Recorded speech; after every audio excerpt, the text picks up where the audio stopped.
আজ আমরা একটি ব্লেন্ডার জার রিপেয়ার করব।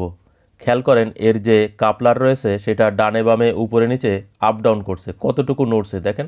এতটুকু নড়লে ব্লেন্ডার মেশিনে এটা ঢুকিয়ে বা লক করে চালানো যাবে না, তাহলে ব্লেন্ডার মেশিনের কাপলার এবং জারের কাপলার ভেঙে যাবে, তার সাথে এর যে বুশ রয়েছে তাও ভেঙে যাবে, একটি দুর্ঘটনা ঘটবে। তো এই কারণে আমরা খুলছি। দেখেন একটি স্পিনার রেঞ্জ ব্যবহার করে এর যে নাট রয়েছে, ব্লেডের উপরের নাট, যেটা মূলত উল্টা থ্রেড, উল্টা দিকে ঘোরাতে হয় তাহলে খুলে যায়।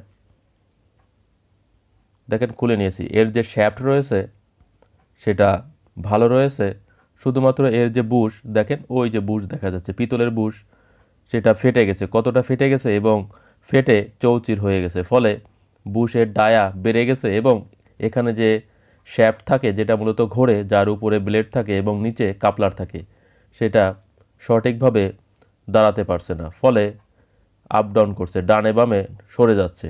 এ কারণে মূলত ব্লেন্ডার করা যাচ্ছে না। তো আমরা যে জিনিসটা লক্ষ্য করলাম, এর যে বেজ রয়েছে, বেজের কিছুটা অংশ ফেটে গেছে। তো ফেটে যাওয়ার ফলে মূলত বুশ এইভাবে আচরণ করছে, অর্থাৎ ফেটে গেছে।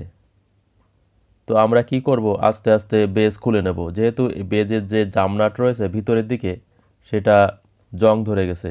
তো আমরা এভাবে মূলত বুশ খোলার চেষ্টা করছি। একটি পাঞ্চ ব্যবহার করছি যাতে বুশ খোলা যায়, এবং দেখেন আমরা খুলে নিয়েছি।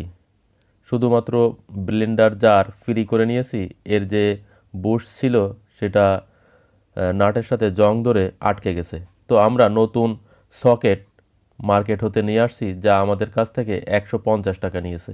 আপনারা তো এ ধরনের সকেট আপনারা মার্কেটে পেয়ে যাবেন, যেখানে ইলেকট্রিক পার্টস বিক্রি করা হয় যে সমস্ত দোকানে, ওই সমস্ত দোকানে আপনারা এই ধরনের সকেট পেয়ে যাবেন।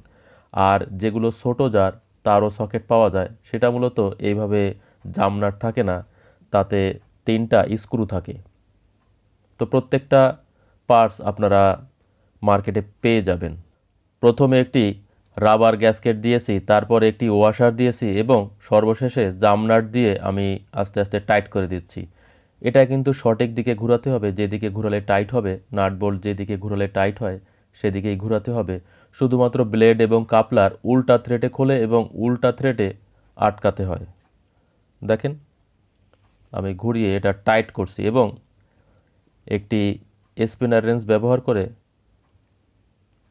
সম্পূর্ণ টাইট করতে হবে, যাতে এখান থেকে লিকেজ না হয় এবং কোনোভাবে লুজ না থাকে। লুজ থাকলে আবার একই রকম সমস্যা হবে।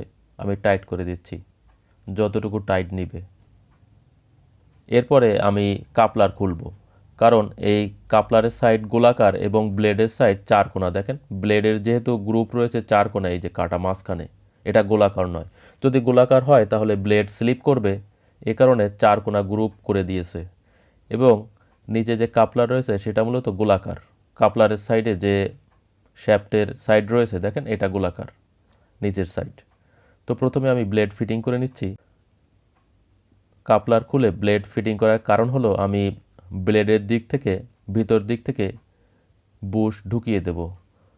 তো এই কারণে ব্লেড ফিটিং করে নিচ্ছি এবং একটু টাইট করে 2টি ওয়াশার ব্যবহার করব। ব্লেডের নিচে 2টি ওয়াশার থাকবে। দেখেন আমি টাইট করে দিচ্ছি। একটি রিং রেঞ্জ ব্যবহার করে আস্তে আস্তে টাইট করে দিচ্ছি এবং 2টি ওয়াশার দিচ্ছি।